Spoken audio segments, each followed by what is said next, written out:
Thank you for the time, Dee and Director Waylard and all of you. And I'm going to cut this really short, but I was glad I was here for the conversation about Skilled Iowa, and seeing it beginning reminded me of 1999 when we started Iowa Jobs for America's Graduates, and it felt similar.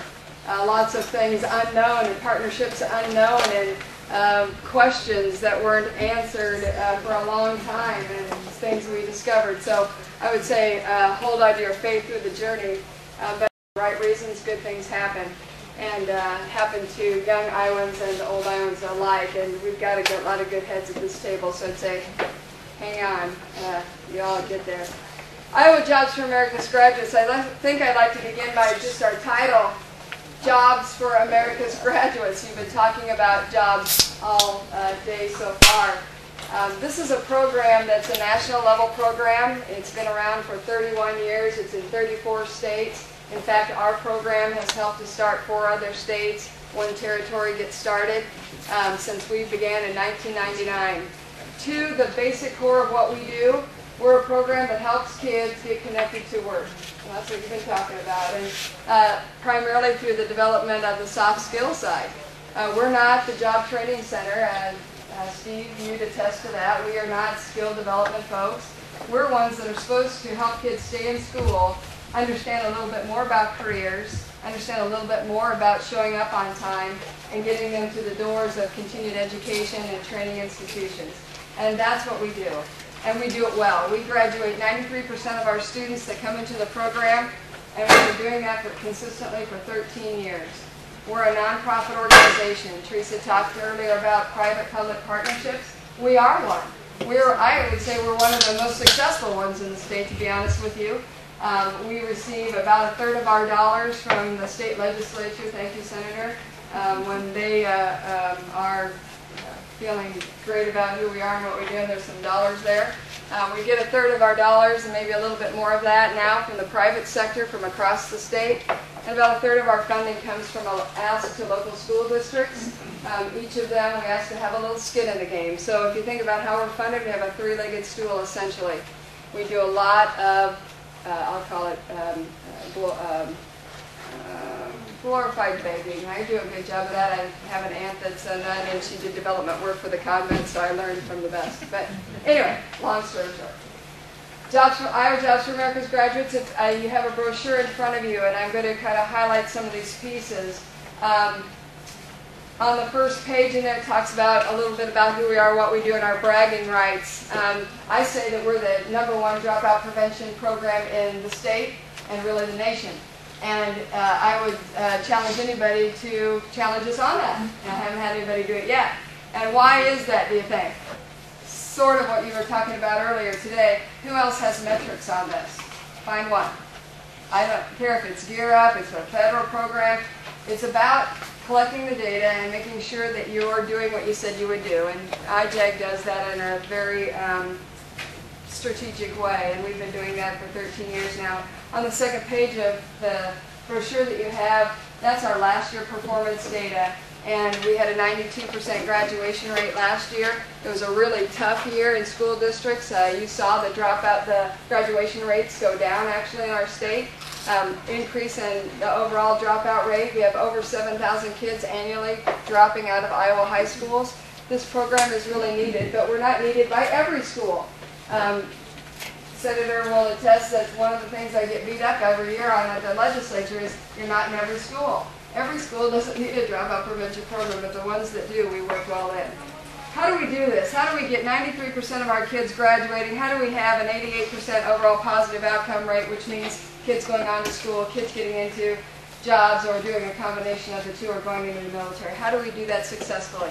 We are in the schools. You talked about, and you were talking about the Skilled Iowa piece, Director Waylard. I hope that we're going to be a partner on there. I'll look forward to visiting with you on that.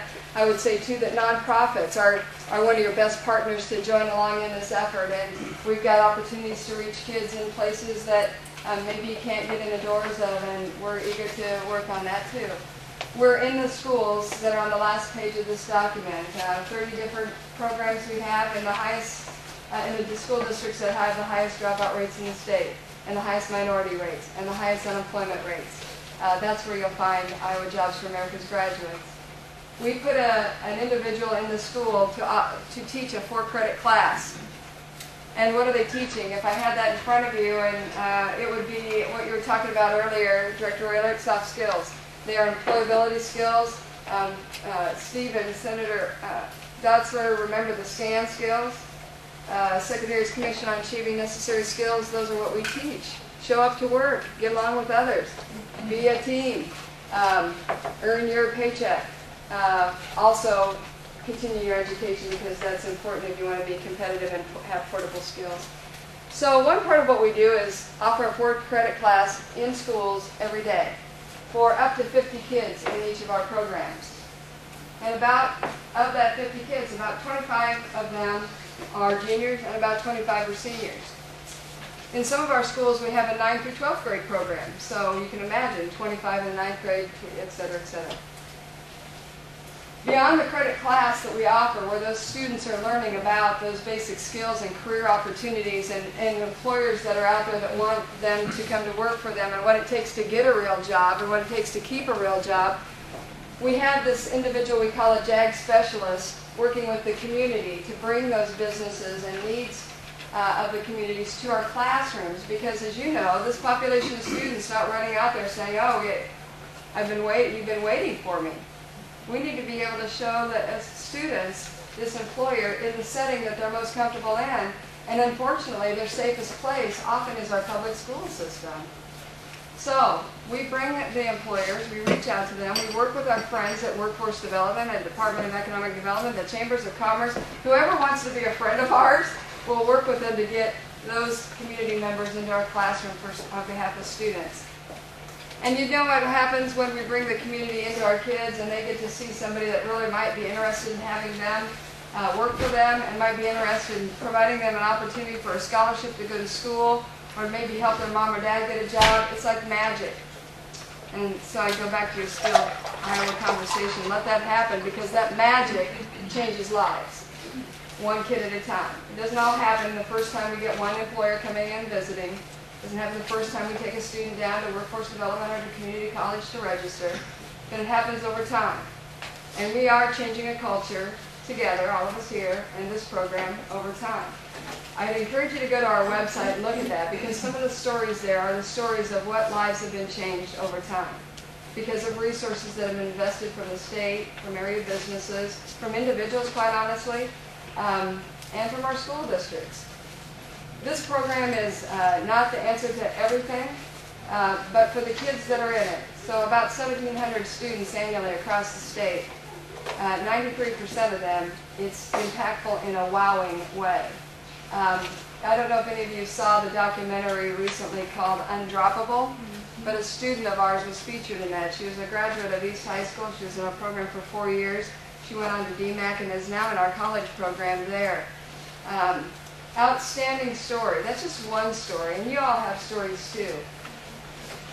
But I will tell you that Iowa Jobs for America's Graduates, IJAG, is not a program that goes away very easily. And some people will say, well, that's a lot because Lori Phelan just won't shut off. But one piece I will say it's because it works. Regardless of who's standing here talking to you, people know that it works. And when those kids come to the legislature, when those kids go out to businesses and they tell their story, it's hard to turn that away. We have a challenge, I think, in the state of Iowa and across the nation of doing what I think JAG does best, and that's getting the student to tell the story. It's getting the employer to see this child for the first time. Because many of them don't want to see a child that looks like they're at risk and they have piercing and tattoos. They want that student that's the A student that's going to come and work for them. And we've got to make that connection, and IJAG helps to do that. We help to bridge a gap in the conversation differently. We're not a workforce training program. We're not a community college. But we are partners with all of you to do that, and we think that we're kind of a bridge, and really a good investment bridge. We survived last year some serious funding cuts because we have a board of directors that are primarily private sector who made sure that we put some dollars away because they kind of had, like Henry Wallace, that long look down the road of maybe the legislature isn't always the same. I can't imagine that, and maybe sometimes state funding isn't the same and federal funding isn't the same. Last year we lost $900,000. and it only impacted 4 of our schools, really. It impacted my life significantly, but therapy helped. 4 schools. And how did we do that, really? We used our reserves. We begged businesses to come up with additional dollars. I'll give credit to Director Waylard on telling me to put on my big girl pants and stop whining and start running around and finding other resources. And we did that, and we're stronger because of it. And I would say now, as a result of that last year, we received some of the largest levels of private sector funding that we ever had. I pray for John Deere every single night for a significant level of investment with us that allowed us to grow even more programs. We're in 30 programs now. This year we're pushing 2,000 students that are going to be participating in Iowa Jobs for America's graduates. Right now we're slated at about a 94% graduation rate. If we hold that through, we've got kids on different paths of graduation times. As you know, Steve, it takes the ability to follow a kid all the way through and have flexibility in community college systems that are where kids are at every day in their own path along a career. So I know I'm making this a little bit jumping around. The brochure tells a lot more of the story than I'm telling you now. But what I would do in ending this would be encourage you to look at partnerships with nonprofits like ours. Of course, I would say ours is the first one you should look to. We've got a really good success record in doing this. Our partners, if you look at our board list, Director Waylard is on our board. We work with everyone. There's not a partner that I've ever turned away, quite honestly. And sometimes I wish that maybe I should have, but we'll at least make a try, to be honest with you. We'll look forward to providing more information to you all as we continue to move forward. We'll work with you on Skilled Iowa, Director Waylard. I think this is something that we are a natural fit for you, especially in the high school level. Like continually working with you guys on some of the outreach pieces at the community level. And I guess the last thing I would say is that if you want to know a little bit more about some of the partners and work that we're doing in your community, get online here at www.ijag.org, and you'll find some of those things about who we are and what we do in your local community. If ever you want to get into a classroom, I'd love to have you come. You can see the real look of students and the impact of some of the resources that all of you have helped invest in this little program. So I look forward to your support at the legislature this coming year, and your support with businesses and industries. I hope you take us out with you in your packet of stuff about how can businesses connect to you and invest in internships and those things. Take us along. It's not costing you a thing. In fact, you've probably already paid for it. We'd like to partner in that way. So thank you for your time and over lunch, and good luck with your continued work. We'll be part of your solution, hopefully. I have one comment that I need to say. I hope you never leave us. You've done a marvelous job. Thank you. And I just want to thank you for that. Thank you. Thank you very much. I really, really appreciate that. On a last note, as I'm walking out, I'm leaving on a bit of a sabbatical beginning the 12th of September. I'm leaving the 12th of September through November 5th. I'm going to walk the Camino de Santiago, the Way of St. James. Oh, yeah. And I've been carrying a 21-pound pack for about a month and a half, getting myself in shape. I'll walk about 18 to 20 miles a day for about 35 days. It's supposed to be a spiritual journey, and I've already been saying, oh God, a lot. So, I think it'll be an exciting time for me. And I've got a blog, and it'll be connected to our board. So if you're interested in watching what's happening with Lori over in Spain, I'll be glad to share that with you. Yeah, So, I just had a quick question. Yes. Do you work with Indian Hills down in Atumwa? Yes, we work with every community college that will work with us, and every single one of the communities that we're in. The community college system, the workforce systems, the chambers of commerce, the foundations, we work with all of them. I mean, we wouldn't exist without them, just quite honestly. We're just a fiber that helps weave them all together for kids. Indian Hills is a great partner of ours. We're in the Job Corps Center. We run the alternative program, and we're doing a bridging program between the high school and the post-secondary side, Indian Hills side. I didn't even mention this. Burlington, one of the other things, Director Waylard, you asked me to do is go local, and so we did, and we reached out to many of the workforce sites. Several of them were interested, but some of them weren't quite there, so I'm just giving a little grace there. But down in Burlington, Debbie Durham bought in whole hog on this. Debbie Dow, sorry. Debbie Dow. Dow bought in whole hog with us. And we started a program at the high school this year, and we're starting an out-of-school program with her this year. She actually is taking 4 of our staff in a training program that she's paying for to send them to Chicago to get more skilled training on the NCRC stuff. So we're full in with you. And so consider us like a branch, extended reach for you as you get into the high school side and even middle school and the post-secondary piece. Just consider us all in the family. So thanks again. Thanks, Lauren. I just want to say one thing also. You send those students up to the Capitol and talk to the legislators, and their stories are amazing. And it's proof that if you give time to people and show them a vision of success and get them involved in that, that they will succeed. And those students have. I've been across the state recently in Dubuque and had the opportunity to listen to some students that were in this program, and it is amazing that the background that they came from, and you'd think that they never would ever go anywhere in their life, and they are so energized and excited. And the peer pressure amongst them, the ones that have been there, mentoring the younger ones that just enter the programs are tremendous, and it has a lot to do, reflect on your energy and the excitement that you put into this program, and it is a real success story, and we're proud of you. Yeah, and I am of your support, Senator, and you've always been there. And I was opening a new bank account for my travel overseas with Bankers Trust, and I had a JAG student.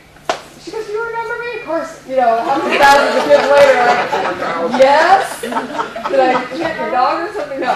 She said, "I was a JAG student. Remember me from East High School?" And no, but she told me about how successful her life is now. She's working as a beginning HR person for Bankers Trust, and so I'm going to talk to Suku about that. Yeah, nice story.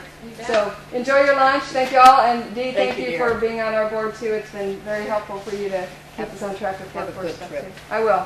Your prayers are all welcome, so just send them out. Good luck. Yeah, I will. Thank you. Have a good day.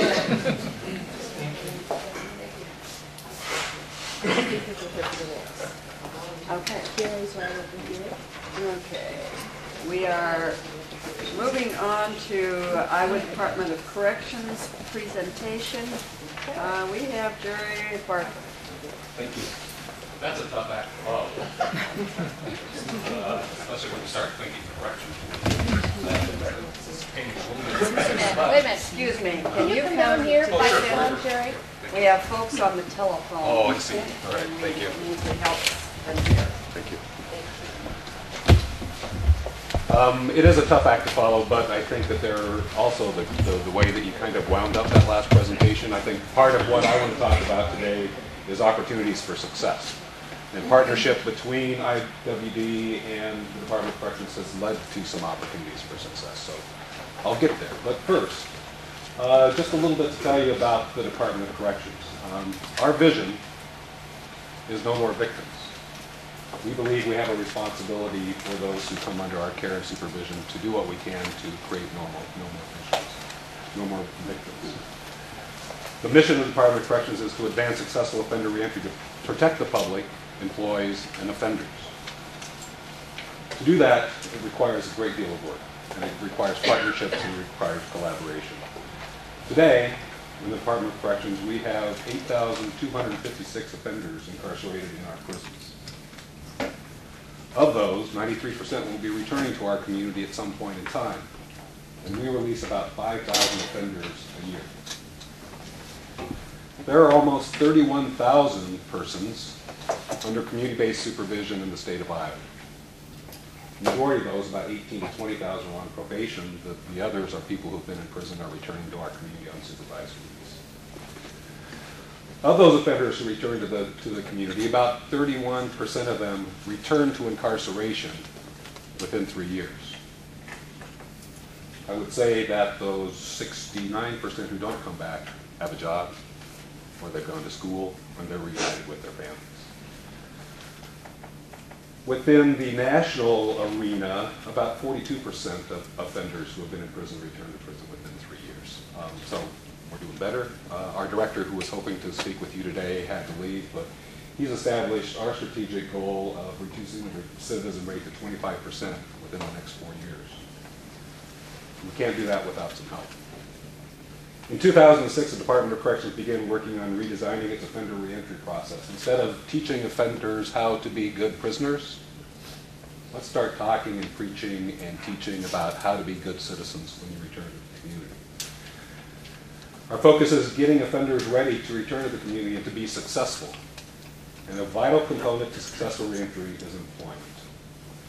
There are certain things the Department of Corrections does that I think are kind of our art, our area of expertise. And we can assess for risk. We can identify the most risky people. We can manage that risk by applying the right programs, that risk. So our goal is by the time that offenders leave the institutions, they're prepared to re-enter the community and their risk has been reduced. But there are several things that we can't do. One of those things we rely on community colleges to come to learn how to read. Majority of our offenders don't have a reading level above the 6th grade level, so we start with adult basic education. Provide GED programming, life skills programming. We think that partnership with community colleges is especially important because offenders begin to recognize community colleges as a resource for them, and they're more likely to go knock on the doors of community colleges when they return to the community. I have an opportunity, and Steve's participated in some of these, to speak at a graduation, GED graduation in Anamosa later this month. And at that graduation, they have caps and gowns. Families come in. Staff almost do pomp and circumstance before they come in. There are speakers that recognize family are cheering, offenders are happy. It's an important day for them. It's an important day for that pathway to employment. And we're hoping that experience in prison with earning a GED leads to post-secondary education, which leads to career development, which leads to a better job. The Iowa Department of Corrections has partnered with Workforce since 2008 when the legislature funded 3 workforce advisor positions in 3 of our institutions. We have a workforce advisor working in the Iowa Correctional Institution for Women at Mitchellville, another workforce advisor working at the Correctional Release Center in Newton, and a workforce advisor working at the North Central Correctional Facility in Rockwell City. We position those workforce advisors in those facilities and those sites because that's where most of the offenders are moving from incarceration back to the community. We wanted to unite them with those workforce services at that point prior to returning to the community. The legislature did fund an additional FTE for this coming from during the last session. And we are going through a contract transfer process now, and we will be placing that workforce advisor at the facility in Clarinda. Most of the people that leave Clarinda and go back to community go to Southwest Iowa. It's a hard place to find a job. So we're confident that the workforce advisor's assistance there will be able to help offenders find a job returning to that area of the state. And we have an H&H trailer operation inside the prison walls at Clarinda. They learn metal fabrication, they learn welding. I hear there's a need for those kinds of skills. So the workforce advisor can then begin matching those skills with employer needs. We have also workforce advisors are actively involved in engaging and educating employers about the benefits of hiring ex-offenders. They're hosting lunch and learns to advise about tax credits, federal bonding, rehabilitation programs, legal liability, job skills, etc. So informing the employers about this pool of people as good employees is a huge part of what they do.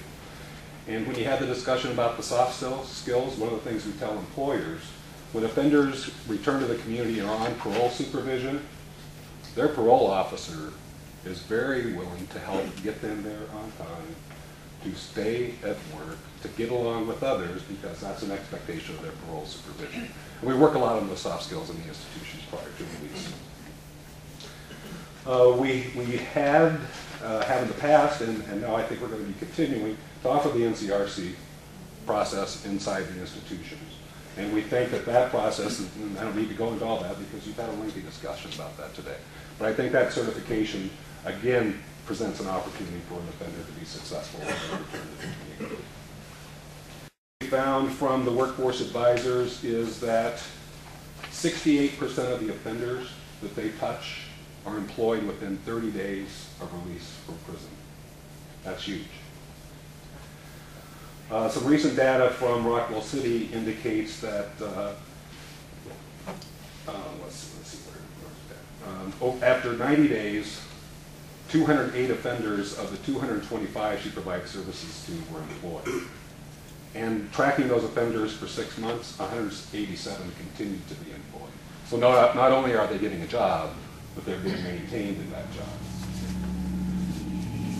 One of the things that was just mentioned is some personal stories. And I have a couple letters that were sent in from offenders who had received services for workforce advisors. And it says, "Thank you for your help. I just finished my first day of work as the head of maintenance department for the Ramada Inn in Bettendorf. I was grateful for the training I received. I was able to get my job based on my resume and cover letter only. No application was even filled out. The accountant of Ramada Inn already was aware of the felon tax credits, but the manager who hired me wasn't. It all worked out. I really think you're doing a great thing, and you're a good person besides." I don't know if workforce advisors out in the workforce area get that kind of stuff, but I hope they do. And then from a woman, "I'm currently employed with Siouxland Community Blood Bank. I work in hospital services, where I'm responsible for working with 37 local hospitals. Having this type of responsibility and trust given to me by an employer has shown me I'm not only capable, but have some self-worth in my community as a productive citizen. I know that without this program and encouragement from you, I would never have applied for this job, as I felt I could not do a job with such responsibility. I am an offender, and I know without hope and gaining employment so quickly after being released, I would more than likely have returned to prison." Those are a couple stories that document the power of the relationship between corrections, workforce development, and our communities and the safety of our communities. In closing, if offenders are employed, if they have stable housing, if they are involved in meaningful pro-social relationships, if they are sober and drug-free, they can become productive citizens and members of our community.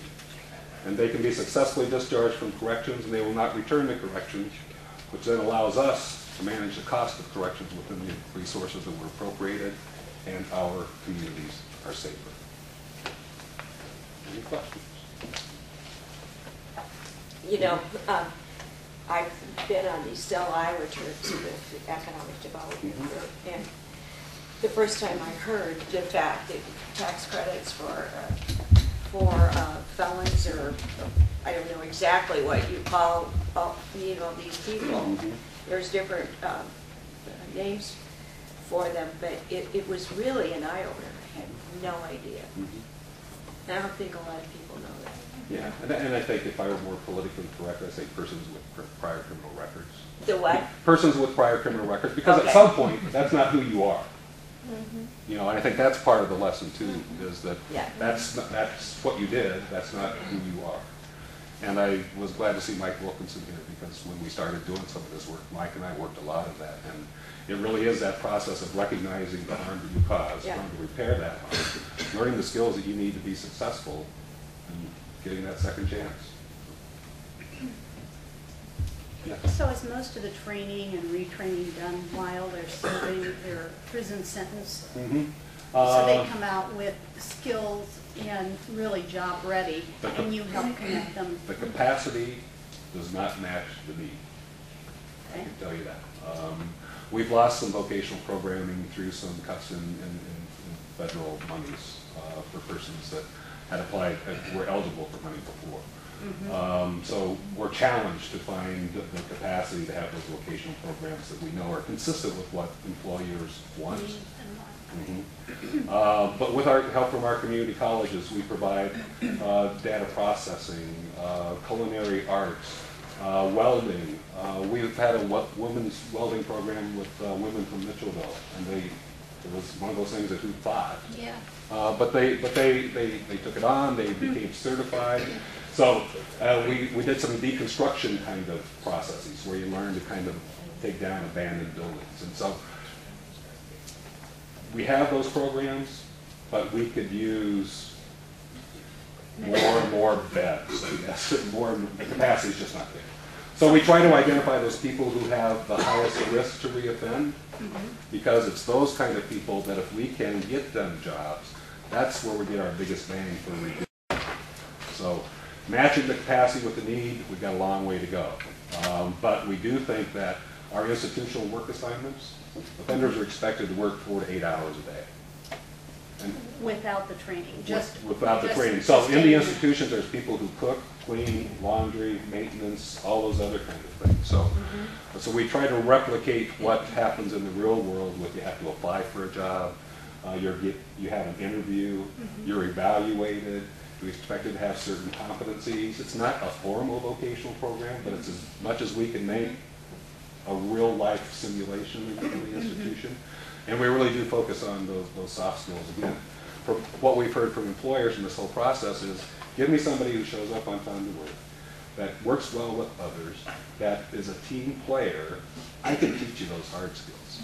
And so even though we don't have as many structured vocational programs, we really try to take advantage of what opportunities we have to focus and teach those soft skills. And what percentage of your population, inmate population, would you believe participate in this kind of thing? I would say we have the capacity to serve about 20 to 25%.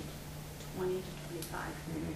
And it's for the most part matched with the local surrounding community need, We try where to the jobs are. Part of our process is we have institutions scattered all over the state with minimum custody facilities in the 4 quadrants.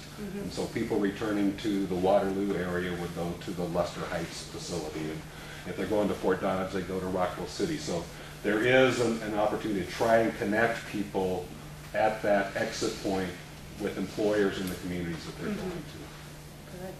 Good, thank you. Yeah. Just a comment question. A few years back, I visited Anamosa, a young man that was incarcerated, and it was my understanding that the inmates that are there that want to go to community college classes at that time had to pay for them through their families, that it wasn't just universally available. That hasn't really changed. That hasn't really changed. Okay. We can only, You're we're able to talking about provide literacy and community-based. GED. And if an offender has the money to fund a high school education, we can use the ICN to make that happen. Because this individual was really wanting to turn his life around. I mean, it was one of those, it was a bad case because he was 18 when he offended. He went into somebody's house uninvited, got in a fight. He got under one of these mandatory sentencing things. You know, it was really a bad deal.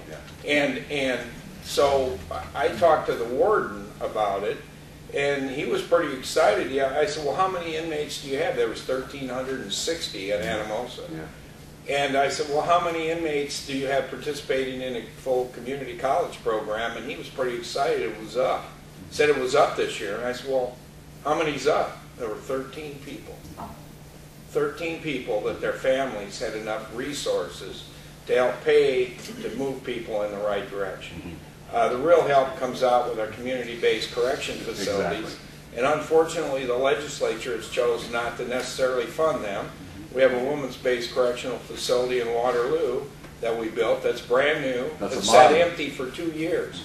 Now there's about 5 or 6 of them around the state that are sitting empty, that they're not being funded. Now we know, because of your numbers, those recidivism rates are not down tremendously.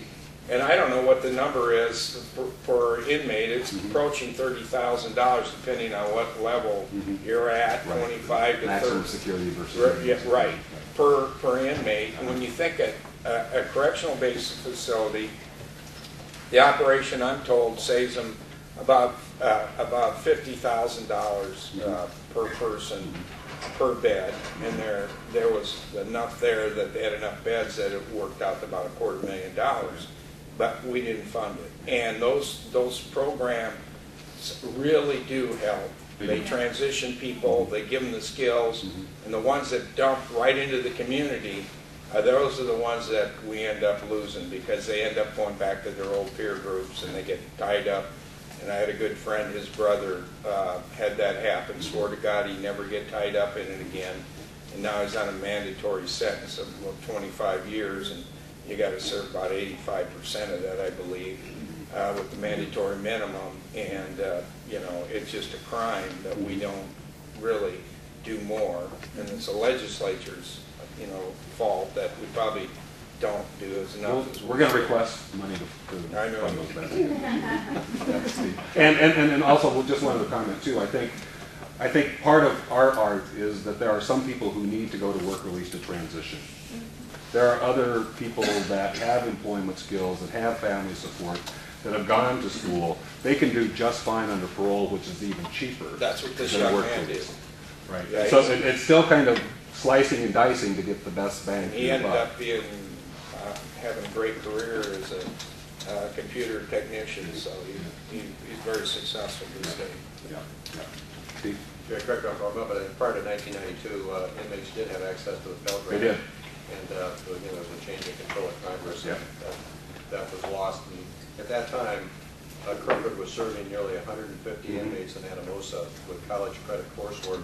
When access to Pell went away, it dropped down to about 15. Right.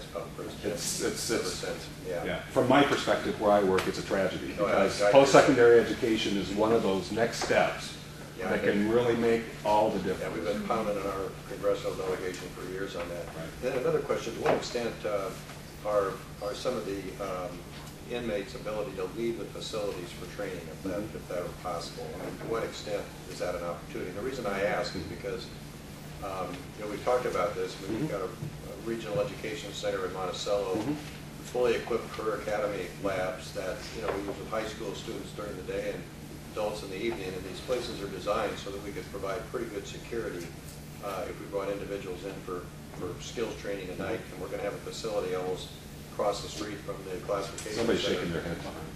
Yeah, I know. But I just You're not asking the providing question. security, that's what we do. Yeah. I think, Steve, that there are opportunities. In the code, it allows us to make furloughs, to prepare offenders to return back to the community. It'd have to be pretty structured, but I should tell you, the welding program that we had at Newton that served 25 people in the last class, we put offenders from minimum custody into a van. They went to the DMAC campus, That's what I and then they yeah. came back after class was over. Right. So there are opportunities. I'd be glad to talk to you about this. Yeah, we'll do that. Okay. And then if I could comment there, they are great people. So when you said you're a great person, an offender, they are great people. I'm speaking on behalf of employees and correctional officers and the enforcement development that we cover. They are great people, and they do care very much. And if I could maybe reemphasize, when he talks about work inside the prisons, we have trades leaders that are basically, the simplest way to put that would be a foreman of a work crew. And they teach them maybe masonry, they repair the sidewalks, they do carpentry work, they do the dietary, and we have trades leaders that actually has an 8 or 6 or whatever, 10-person crew that does that. It may be the plumbing crew, and they check the tools out, and check the tools in, and they have to go through a very intricate security process in doing that, but Yeah, that's exactly what I was trying to describe a little while. that's what they would be, Sally. They would be like a foreman every day. Only they're a skilled person in that particular, maybe they're a plumber, and so they're teaching them while they're working, at the same time they're saving this money Right. Right. And those programs are. by doing it inside. Yeah, our next step is to try to get some certification. But when we, Right now, what we're doing is we're asking offenders to keep a portfolio. This is the job that I did, this is what I was expected to do, these are my evaluations. Because part of it is going out and getting a job is, well, I was not with you for a while, but this is what I did. the program at Mitchellville has been a resounding success. And we actually started a program at Mitchellville where they would take a pet. And they became responsible for that, and it's now expanded out of Mitchellville into Newton. And now I have responsibility for this. And it teaches them, gives them a self-worth, and teaches them responsibility. But I would like to comment on the CBC, which is kind of my area. I cover the 5th Judicial District, and I was with Director Kramer yesterday. I was just with us this Today. When we release these 5,000 people, they don't just go away. The CPC probation parole officers, 2s and 3s are maximum security. Intensive supervision. Intensive supervision, sexual offenders, the violent offenders, and so on. But the 2s and the ROs, which are called residential officers, like the Fort Des Moines, or the women's facility over by Broadmont's and so on, their caseloads are just continue climbing, because those 5,000 people, they don't just go away. And we have probation parole officers that have caseloads of 120 a month that they have to keep track of, and it's going up. So these programs, anything we can do that gets them, especially employed, while we transcends them. Director Kramer's done, I think we've got 5th Judicial District's won national awards for what her programs do. If we're at Fort Des Moines and we can get somebody released from prison, released from an institution, and assigned to Fort Des Moines, not only do they have a residential officer there that checks them in and out, does the UAs and does the security checks in and out, they also have a probation parole officer that's going out and making sure that they work. That when they sign out of that institution, they don't just gone for the day, see ya, and go whatever. So it's a very successful program, but it's very, very overloaded. Yeah, it is. Very extremely dedicated people that work at this. They don't just do it as a job. They become actually, a mentor, and they're trying to do something successful. And our return rate, I would argue that your return to prison rate is probably lower than 31%. And that would be on a bigger scale than just your especially when you look at Newton or Rockwell. I would say that it's probably lower because of the work that the CBC, community-based corrections, actually does on a level of getting people integrated back into society. Yeah, I agree wholeheartedly. And if you look at our recidivism data, there's the group of people who drive it up the most are the people who are very high risk, who continue to be bad actors while they're incarcerated, and oftentimes are released to the community with no supervision. Those people come back again and again. Or even released with supervision. Yeah, they're the hardest group to escape, they scound. Yeah. So it's an interesting business, but we're making some positive steps. I would like to emphasize that those are great people. Those are great employees. I agree. Thank you. Hopefully the legislator will fund them a lot more. This has been really informative, and we appreciate what you You do. did all right, Miss Sandwell. Yep. Okay, moving on. Paul, would you like to help us with the budget? Sure. I'm not sure it's great planning to save the budget for the last thing of the day, but that's where we're at. Some of you that might not have gotten the handout, Kelly's going to be handing it out. And again, as I do at every board meeting, I want to thank Kelly and the staff. They spend lots and lots of time working on the budget. So today I want to talk to you a little bit about 2014. We're getting ready to submit our state budget. We're required to submit the first round, essentially is how I look at it, by September 30th. That is kind of the official opening round. It will continue on until the governor signs the budget sometime next spring. And at that point, I'd like to say, just refresh the board's memory a little bit, to say that when you think about budget at IWD, you have to think about that the state, generally, rule of thumb is somewhere between 10 or 15% of our funding comes from the state. 80–85% comes from federal sources. Hard and fast numbers, there's some leeway on how you group the funds and how you interpret them, but that generally, the big part of the pie is the feds. So where we're at right now is we will submit a budget on the 30th. That budget will be a status quo budget, but that is only the beginning, and there will certainly be many changes. I would expect many changes as we work through both the state and federal funding processes. Now, on the first page of the handout, you'll see a recap of a projection for 2014. Now, again, 2014 is ways out. When you think about it, this is September. 2012, and it is a projection. So you have to keep that in mind. How we come about that with that projection is we look at basically three different sorts of things. We look at our expenses. Our expenses that we control ourselves. In those expenses, we'll have things that go up and down. We'll have salary increases. Our utility costs will go up. Our maybe rents will go up. Supply costs may go up. Utilization may go down. Who knows? But we try to look at those costs, and we look at them constantly. I don't know how many times we reworked the cost budgets last year, but I got to say it was 14 times, because we get lots and lots of changes. The second thing we look at in a lot of detail is we look at the costs that we incur interdepartmental or interstate agents, is a better way to say it. We receive costs from other state agencies, and we spend a lot of time looking at those costs.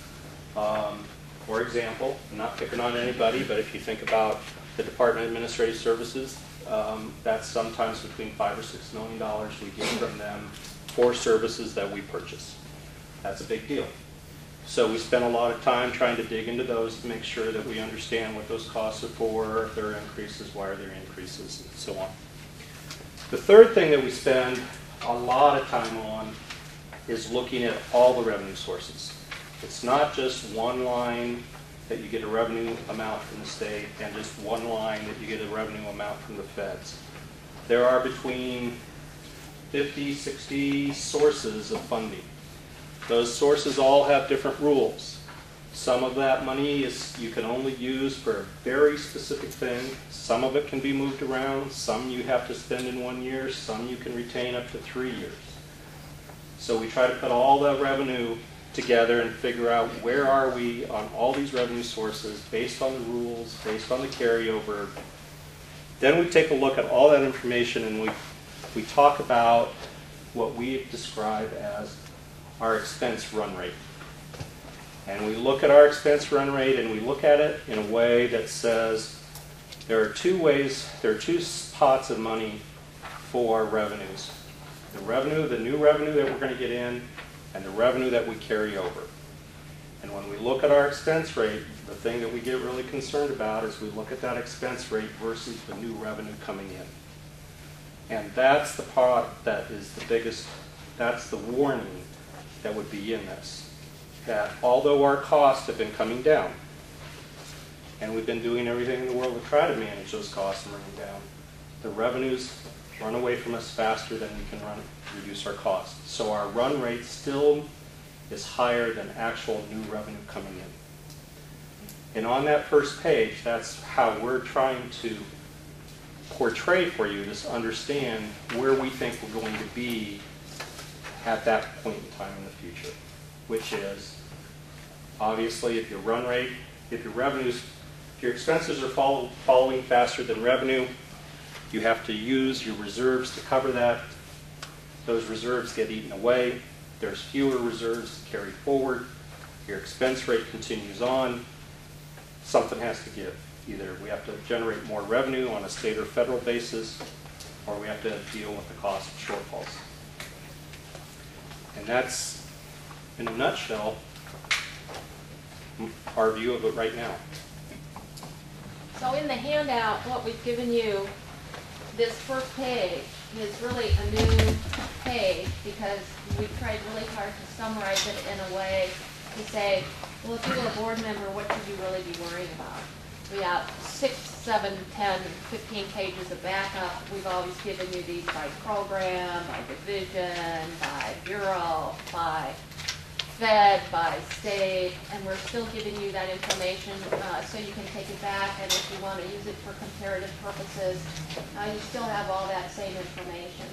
But the new piece that we worked pretty hard on, because as Paul said, some of the funds are restricted, so you can't just add them all up at the bottom of the page, the blacks and the reds, and have a real clear depiction of what's going on.